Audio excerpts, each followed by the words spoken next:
आप देख रहे हैं इंडिया टाउन न्यूज, भारत की बात।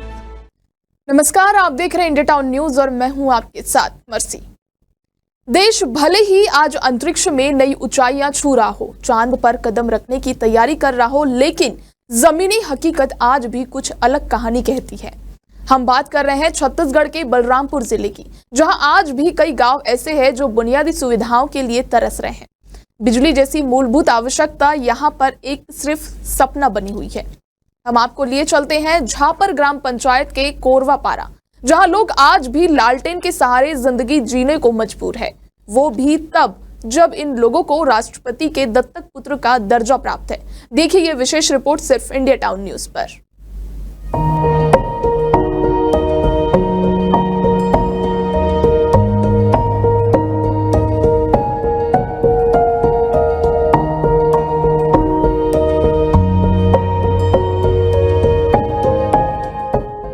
बलरामपुर जिले के वाड्रफ नगर विकास खंड के सीमावर्ती क्षेत्र में बसा झापर गांव का कोरवा पारा आज भी अंधेरे में जीने को मजबूर है। यहां लगभग 20 घरों में 70 से अधिक लोग निवास करते हैं, परंतु दुर्भाग्यवश यहां बिजली जैसी बुनियादी सुविधा आज तक नहीं पहुंच पाई है। जैसे ही सूरज ढलता है, ये गांव लालटेन युग में चला जाता है। बच्चे पढ़ नहीं पाते, बुजुर्ग असुविधा में जीते हैं और महिलाएं असुरक्षा की भावना के साथ रात काटती है।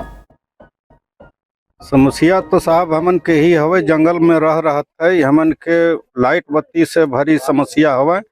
लकड़ी झुरी में मान ले वही जोर जोर के समय हमरे बितावत है। भूमि में ऐसे मान ले पड़ल लोटल है। यही मान ले चर चुनाव आते साहब, तो मान ले वही अधिकारी लोग मान ले सुना ही मान ले कहीं के ठीक है चुनाव होने दीजिए, करे बाद लाइट गड़ जाही जितावा हमन ला जितावा, ऐसे करके तहाँ जीत जाते हैं, तो यहाँ कोई देखबे नहीं करे। यही है समस्या हमन के साहब, एक जरूरी देखी। इतने समस्या पढ़ाई कहाँ जाही, दूर स्कूल पढ़ते कहाँ जाही, लाइट बत्ती है नहीं है जे कि घर हो मान ले पढ़ी। यही है समस्या हमन के जरूरी मान ले हल करी सरकार, तो भाई सुनते दिक्कत नहीं है। हर चुनाव के समय इस गांव की तस्वीर थोड़ी सी बदलती है। जनप्रतिनिधि आते हैं, बड़े बड़े वादे करते हैं और कुछ बिजली के खंभे लगवा देते हैं, लेकिन चुनाव खत्म होते ही सब वादे हवा हो जाते हैं।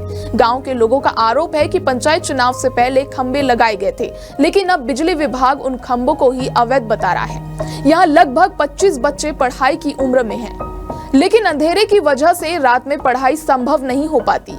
ये हाल ही की बात है जब इस क्षेत्र को राष्ट्रपति के दत्तक पुत्रों का दर्जा प्राप्त है।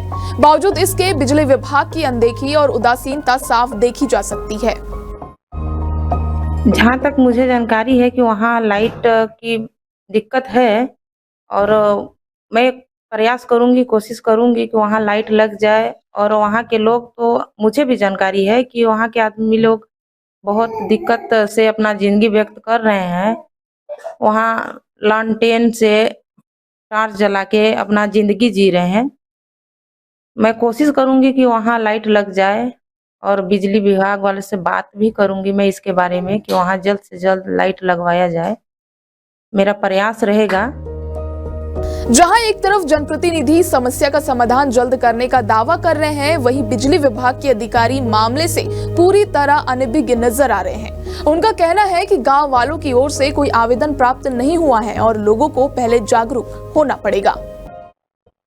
ग्राम झापर का एक भी आवेदन अभी प्राप्त नहीं हुआ है और जनप्रतिनिधि या जो भी स्थानीय लोकल नेता हैं आज तक से उसका जानकारी नहीं दिया है कि यहाँ पे विद्युत पोल नहीं लगा है। और शासन की ओर से 500 मीटर एलटी लाइन या टोटल लाइन जो है फ्री है और ट्रांसफार्मर भी फ्री है। उससे आवेदन जमा करवा के तुरंत काम किया जाएगा। बिजली के खंभे गड़े हैं वहाँ पे, विभाग गड़वाया है? तो बिजली के खंभा विभाग द्वारा नहीं गड़वाया है और कौन गड़ाए उसका अभी तक से जानकारी नहीं हुई जो है। तो ये थी बलरामपुर जिले के कोरवा पारा की हकीकत, जहां 21वीं सदी में भी लालटेन की रोशनी में जिंदगी काटी जा रही है। सरकारें बदलती रही है, योजनाएं आती रही है, लेकिन कोरवा पारा की स्थिति जस की तस बनी हुई है। एक तरफ देश डिजिटल इंडिया और स्मार्ट विलेज की बात करता है, दूसरी तरफ कोरवा पारा के बच्चे शिक्षा की बुनियादी अधिकार से भी वंचित है। अब देखना होगा कि ये रिपोर्ट प्रशासन की आंखें खोल पाएगी या नहीं। क्या कोरवा पारा के लोग भी कभी बिजली की रोशनी देख पाएंगे या फिर अंधेरे में जीने को ही अपनी नियति मानकर जीते रहेंगे? फिलहाल के लिए मुझे दीजिए इजाजत और आप देखते रहिए इंडिया टाउन न्यूज, भारत की बात।